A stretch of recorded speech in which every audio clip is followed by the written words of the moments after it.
Hi, I'm Heidi Toby, Vice President of Social Work Programs at Therapist Development Center. If you're a first-time viewer and looking to pass your social work or MFT licensing exam, or are just interested in topics relevant to clinical social work and psychotherapy, you've come to the right place. If you like it, be sure to subscribe for updates. You can also sign up for our complete LMSW, LCSW, and MFT exam prep programs by going to our website at therapistdevelopmentcenter.com or click on our logo. On our website, you'll also find a library of ACE-approved continuing education courses to support your license renewal. As a coach, I get a lot of questions on HIV and how it will show up on the exam. Are we required to maintain confidentiality of a person's status? What if they're having unprotected sex and not telling their partners? Does this fall under our duty to warn? These are all great questions. The answer to most of these for our actual practice is it depends.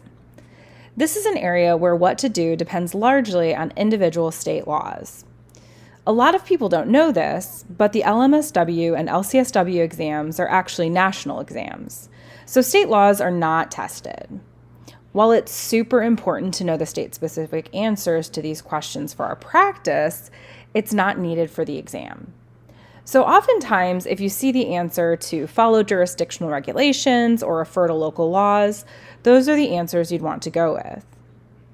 But what do you do if you don't see an answer to follow state or jurisdictional regulations and you have a situation where a person is having unprotected sex and not informing their partner of the status? This is a situation where you would try to work with the client to be honest with their partner. Then, practically speaking, you'd ultimately need to follow your state laws and regulations or to determine your next step according to individual state regulations. In terms of the question as to whether or not this falls under our duty to warn, the answer is no. This does not fall under our duty to warn. The general idea is that this does not fall under TerraSoft or duty to warn regulations because adults enter into sexual relationships assuming some level of risk.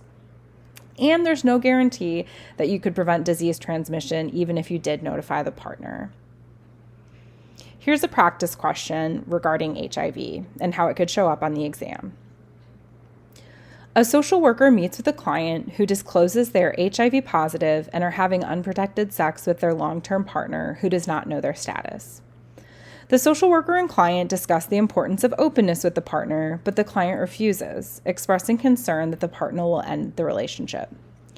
The social worker is concerned about the risk to the client's partner. What should the social worker do? A, express their concerns to the client. B, honor the client's right to self-determination while further exploring their concerns. C, inform the partner without disclosing the identity of the client.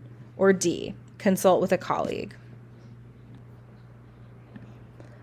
The correct answer is B, honor the client's right to self-determination while further exploring their concerns. It isn't our place to express our concerns to the client, as this is placing our values on them. C is breaking the client's confidentiality, not to mention that the long-term partner would likely know the identity of the client even if the social worker did not explicitly say it. And for purposes of the test, there's no reason to do D at this point.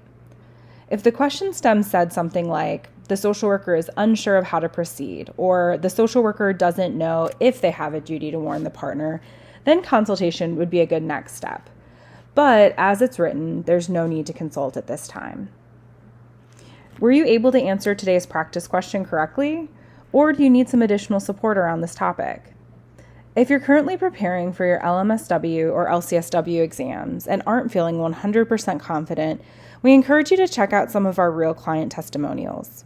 We've helped thousands of social workers pass with confidence. And one of my favorite parts of TDC as a customer is that every program includes access to a coach who you can email with any questions that come up as you're going through the program. Our coaches will always get back to you within 2 business days with a personalized response, but we're often able to get back to you even sooner. We never want you to feel alone on this journey and are with you until you pass. We never charge for extensions, and there are never any hidden costs or fees.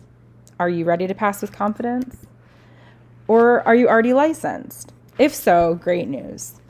Amanda's vision for TDC has always been more than just exam prep, hence the name Therapist Development Center. We've been hard at work expanding our continuing education offerings. Just like TDC's exam prep, our CE courses are engaging, informative, and exist to truly make you a better therapist.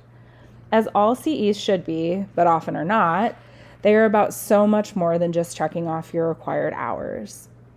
If today's blog piqued your interest and you're looking to increase your professional knowledge and skills related to HIV and AIDS, check out our 7-hour course, Beyond the Stigma, Seeing the Human in HIV. I also encourage you to check out our newest course, On the Edge of Life, Introduction to Treating Suicidality.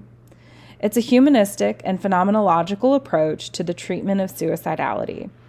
Unlike other courses that rattle off statistics and leave you at a loss as to what to do after determining someone's risk level, the Edge of Life model is holistic, practical, and grounded in evidence-based practices to leave you truly equipped to meaningfully treat your clients.